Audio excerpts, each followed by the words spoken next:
Olá amigos, Alvio Oliveira, Mortgage Broker brasileiro aqui na Austrália, e no vídeo de hoje a gente vai conversar sobre o recap desse ano de 2020.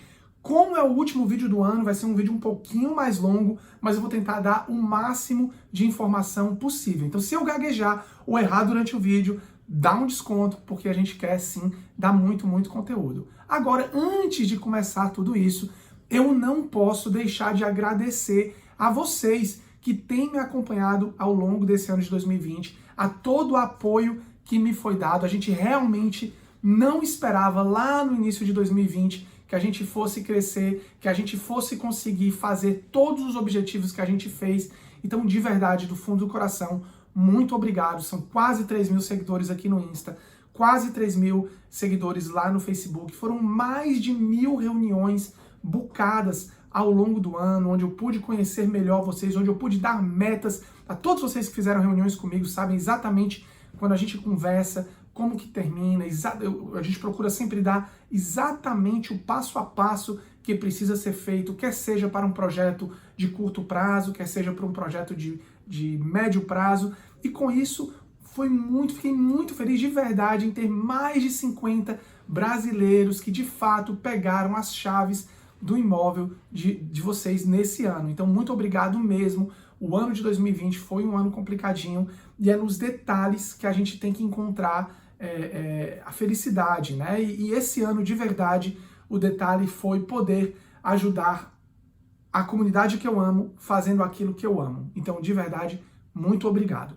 E nessa mesma linha, vocês já devem ter notado, há mais ou menos uns 3 a 4 meses, a gente já vem mudando todo o branding dos vídeos. A gente tem introduzido aqui a Capital Financial, que sim é minha empresa. A gente está mudando, está criando um monte de novidade que vai vir para esse ano de 2021, mas fiquem tranquilos, logo no iniciozinho do ano, a gente lança um vídeo dizendo tudo de novo que vai acontecer para esse novo projeto de 2021. Tá joia? Então vamos lá, vamos ao recap desse ano de 2020, vamos o que aconteceu, e eu vou tentar meio que definir em 3 etapas. Qual era a expectativa para o ano, o que aconteceu ali no início da pandemia e o que a gente pode ver olhando para trás, o que de fato aconteceu e como a gente termina o ano e, claro, qual é a minha expectativa para o ano que vem. Então eu tenho muitos notes aqui na frente, então peço desculpa se eu ficar olhando para baixo. Então, a primeira coisa, expectativa. O ano de 2020, lá atrás, ele começou com a queimada, né? Na verdade, no finalzinho de 2019, mas a expectativa para o mercado imobiliário era muito alta. Esperava-se aí crescimentos de 2 dígitos nas principais cidades da Austrália. Então, a gente fala aí de Sydney, a gente fala de Melbourne, e muito próximo de 2 dígitos dentro também das principais cidades de Queensland e Adelaide também. Obviamente, chegou março, a pandemia veio com tudo, e com isso veio o que eu brinco, né? Veio a bomba imobiliária, veio o susto, veio o caos de lockdown, e as incertezas começaram a pairar no ar do que poderia acontecer aqui na Austrália. Será que a gente ia entrar em recessão? Por quanto tempo essa recessão ia durar? E isso sim, realmente gerou muita preocupação e gerou também muitos cenários de fins do mundo que poderiam potencialmente acontecer. Dito isso, o que a gente viu acontecer logo no início de março? Os bancos, eles sim frearam, seguraram um pouquinho a parte de financiamento, passaram a fazer mais perguntas para ter certeza se você tinha sido ou não impactado pelo Covid. Todo mundo que trabalhava nessa área de hospitality foi de fato impactado com mais força, passava a ser questionado. Bancos sim pararam um pouquinho de emprestar e mudaram um pouco as regras de financiamento.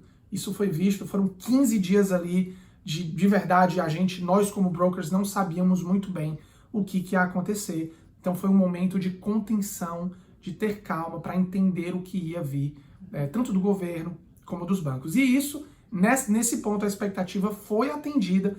Tanto o governo como os bancos sentaram, conseguiram conversar, e foi criado um plano muito legal para a reestruturação durante esse período. E o que foi que acabou acontecendo? Então a gente viu as taxas de juros caírem consideravelmente. Então, obviamente, a gente hoje tem as taxas tão baixas como nunca antes visto.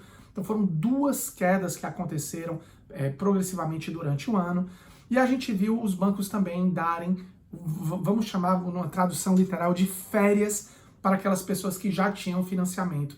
Então todos os meus clientes que foram impactados com o Covid-19 puderam ligar para os seus bancos e pedir umas férias de 6 meses de pagamento somente para se estruturar, para conseguir ver ali o que ia acontecer e retornar a pagar esses imóveis somente em outubro. O que foi muito legal, todos os bancos fizeram com que isso fosse um processo rápido para que, de novo, a Austrália passasse por isso com o mínimo de dano possível. Quando começou mais ou menos o terceiro quarter desse ano de 2020, a gente já começou a ver os bancos entendendo essa nova realidade, entendendo esse novo normal e sim voltando a relaxar mais as regras e emprestar mais para os clientes, mesmo aqueles que estavam com JobKeeper, que tinham sido mais ou menos afetados pelo Covid, até porque muitos de nós que entramos em JobKeeper não necessariamente foi por opção sua. Às vezes foi a empresa que você trabalhava que acabou sim pegando o JobKeeper como benefício e repassando para os seus funcionários. Mas muitos nem tiveram redução de pagamento, o que também é muito legal.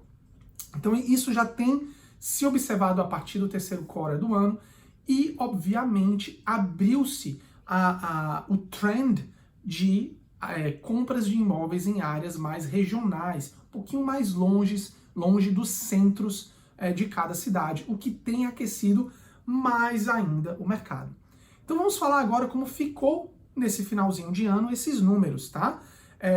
Primeiro a parte ruim, claramente, principalmente, e veja, dependendo da região, os aluguéis não sofreram tanto. Então, para vocês para os meus clientes de Gold Coast e Adelaide sabem muito bem o que eu estou falando, como tá difícil de encontrar aluguel. Mas em regiões de área que a gente chama de alta densidade, onde existem muitos prédios, na verdade são principalmente os centros das grandes cidades, né? Brisbane, Sydney, Melbourne. Ali cada vez mais sim você pode ver que o índice de vacância, né, o vacancy rate, tem sido um pouquinho maior e sim os aluguéis acabaram caindo de preço. Então os investidores tiveram que entender que esse era o momento de ter um pouquinho mais de calma para retomar em seguida. Dito isso, os números sim cresceram. Existiu sim uma apreciação do imóvel, na minha opinião, muito movida também por essa migração regional. A gente chegou a ter, tanto em Brisbane como em Adelaide, recorde de preços de imóveis, mesmo antes de acabar o ano, o que também é muito interessante. De acordo com o NAB, com os economistas do NAB, no início do ano, na primeira parte do ano de 2021, a gente já vai ter números acima do que era no período pre-Covid. Então isso é algo que a gente sim deve esperar para o ano que vem. Coloquem no planejamento de vocês. Agora, vamos conversar um pouquinho aqui sobre, de fato, o que aconteceu nesses últimos 12 meses, quanto subiu cada uma das 3 principais cidades e como que tá os preços médios. Então, Sydney, preços de casas seguem em torno de 925 mil, o crescimento delas nos últimos 12 meses foi de 7%. Brisbane, 558 mil, com crescimento de 4,3%. Já Melbourne, obviamente, sim, foi um pouco mais afetada, principalmente nesse terceiro quarter, quando a gente começou a ver uma reação, a gente teve aquela segunda onda em Melbourne, então Melbourne ficou ali meio estável, com um declínio de 0,1% e o preço médio do imóvel em torno de 730 mil, tá? Então, a gente segue vendo, quando a gente fala em units, diferente de casas, obviamente os preços são um pouquinho menores e também a apreciação vai ficar ali em torno de 3 a 4% a menos do que foi as casas. Então, sem dúvida, a apreciação é sempre menor quando a gente fala em units. Então é isso, gente. Ficou com dúvidas? Deixa teu comentário aqui embaixo. A gente está com uma expectativa muito legal para 2021. Vai ter muita novidade e eu espero sim continuar ajudando vocês nesse grande passo, nessa grande etapa da vida, que é a compra do seu imóvel, que é a compra do imóvel de investimento, ou mesmo um refinanciamento que vocês queiram fazer. Um grande abraço e até o ano que vem.